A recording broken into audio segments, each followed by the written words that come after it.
나무 묘호랭개교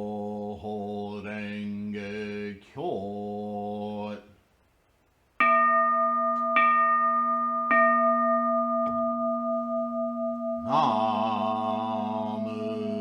묘호랭개교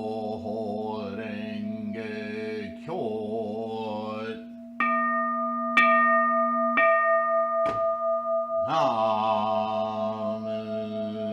묘호랭개교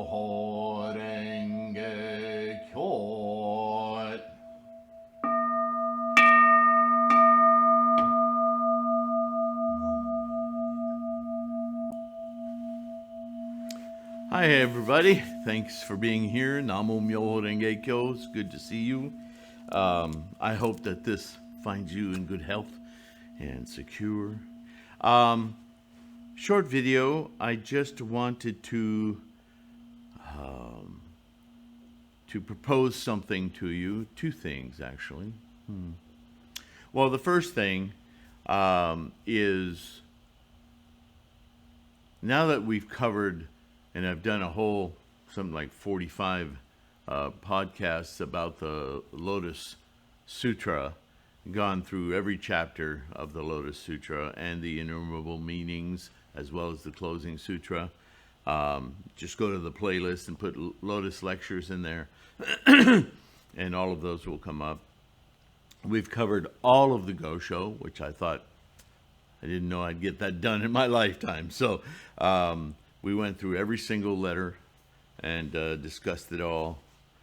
So we're pretty well read into Nichiren's doctrine and the Lotus Sutra, what Shakyamuni's culminating teachings were about. So now we're going to start to branch out. And I thought as we branch out, I have a fear. I have a fear that not everyone listens to all the podcasts. Not everyone reads everything. This is life today in our modern era. We hodgepodge around. That's not bad in and of itself. A lot of what I've learned, taught myself about Buddhism entirely, as well as more specifically, has been because of hodgepodge jumping around. Reading a sentence, for instance, in the Gosho, and picking up on a term I hadn't heard of, go look for it in the Lotus Sutra and go, okay, I see it again, but I don't understand what it is. So then I'll go look around, do some searches, search university libraries, search Google, search Sangha, and find other sutras that I didn't know about. Either download them if they're available through academic circles, or purchase a paperback through the world's largest library, right, Amazon. And so I've taught myself that way.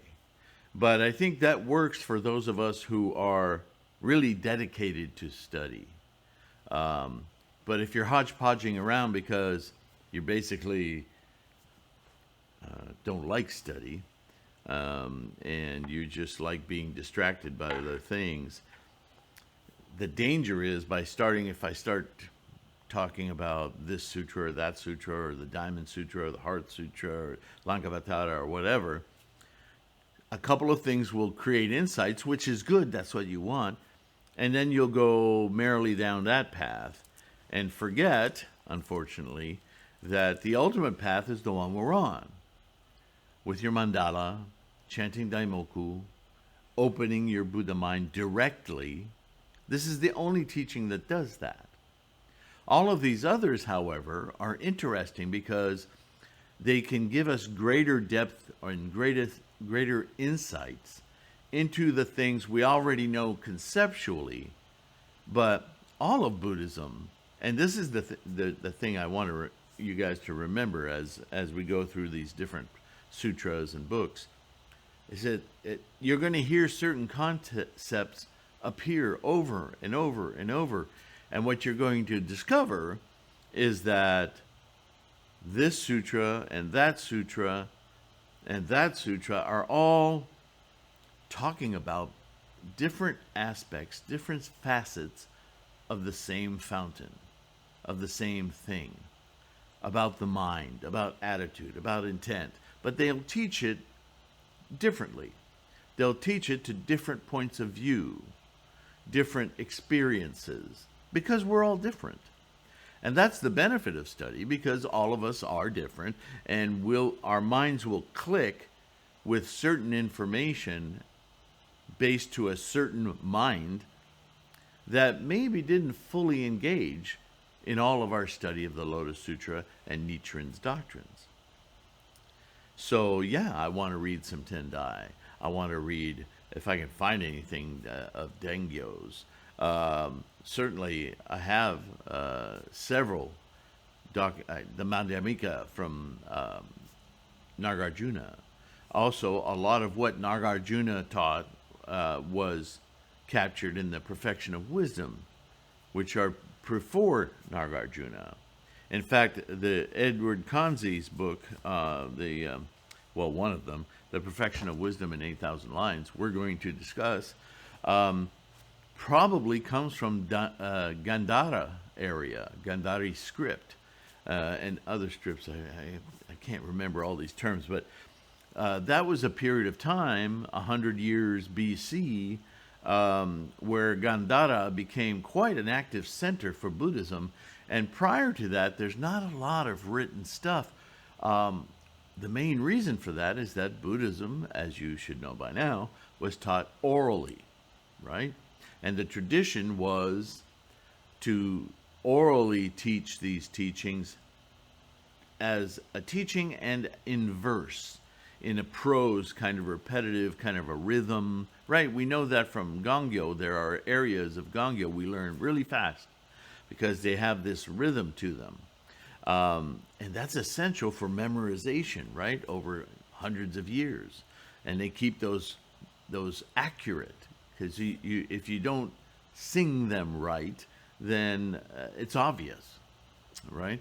So that the scholarship of Buddhism comes from that oral tradition and gets transcribed into all these different scripts, from Prakrit to Sanskrit to Pali to Gandhari and so many others, Chinese and on and on. And so around 100 years BC is when we see a lot of these things, these teachings, being committed to script. Scribes would be hired to transcribe, the teaching. This is what I've heard. This is what I've heard, right? I've heard it because it's an oral teaching, and this is what it is. This is my recollection, and it's proofread, and everybody knows the oral teaching, so they can proofread it, and then they can start to record it. And in fact, it wasn't even like publishing today. It's like, okay, I got it, let's publish it so everyone can read it. It wasn't like that. A lot of these things were written down and put into sacred, what do you call it? Just, not bowls. Come on, Sylvain. Just like really big flasks or jugs where these scripts were put in there and then sealed and buried. So it wasn't even to pass on to somebody else. It was an offering and this is a preoccupation of the oral teachings of Buddhism and many other cultural things of this nature, but certainly in Buddhism, to record the Dharma for future generations, that it not be lost. See, and we're in that kalpa of decrease, this generation, this era, this epoch of time, where the teachings lose their scholarship, lose their spread. Less and less people know about it. So this, for us, the bodhisattvas of the earth, as Shakyamuni wrote thousands of years ago, it's up to us to make sure that the teaching doesn't die, and that we copy, recite, share, promulgate the teaching across the entire world, Jambudvipa, right? So, what I want to do to keep ourselves focused on this as we start to read these other sutras I've vacillated on this. I'm still not sure about it, but I think I want to do a weekly Gongyo with you guys. Now, I have a couple of hurdles. Number one is I can't afford the equipment and the services for an internet connection out here to the school, so that we can do it live streaming, like on YouTube or Zoom. If I don't even know how to use Zoom, but it's probably like Skype. It's probably like many other things of that nature, where I could turn the camera on like I'm talking to you right now. We could turn around and we could do Gongyo together. And perhaps even I could hear you in the background because it would be live, so that you could help that rhythm, that prose that we recite. We have to breathe. I do. So if I'm alone and I'm chanting, and then I start the recitation and I take a breath, what are you guys supposed to do? Stumble all over each other and go, okay, wait till he takes his breath. And I might start over where I think I didn't say something accurately and get back into the rhythm. It's very arduous to keep something going unless we're all together in one communication mass, and others can keep the recitation going while I take a breath, and then I can rejoin and you can take a breath. And that's how it normally works when a Sangha gets together, even 2 or just 3 people. It makes the recitation much more smooth. So instead, I think what I'll have to do is simply the day of, I'll record myself doing a moderately slow, kind of a medium Gongyo, go through A, B, and C, and then the 5 meditations, all as one thing. That's an abbreviated Gongyo, right? And I think 2 reasons I'd like to do that. One, to keep us focused, and for many of us, pronunciation, rhythm, where the double beats are, that kind of thing. It takes a while to work that out, especially in the center section. People have struggled with that, and there's lots of organizations that even have quit doing that. They just, I don't want to get into that. Anyway, so A, B, and C, 5 meditations, and then a brief talk on one of these sutras as we slowly go through each of these books. I picked out 5 to start. We'll go into more later, hopefully. And that would be a fun thing to do. That kind of time usually is a weekend proposition for most people. And Saturday is a day when people usually now are free of their workaday jobs. So a lot of stuff gets done on Saturdays. Sunday, people were all pretty pooped. So something like this, that where you can just get re-energized with a Gongyo, and then a little bit of discussion. You can meditate on that event for the rest of the day. I think Sunday is probably the best day to do it.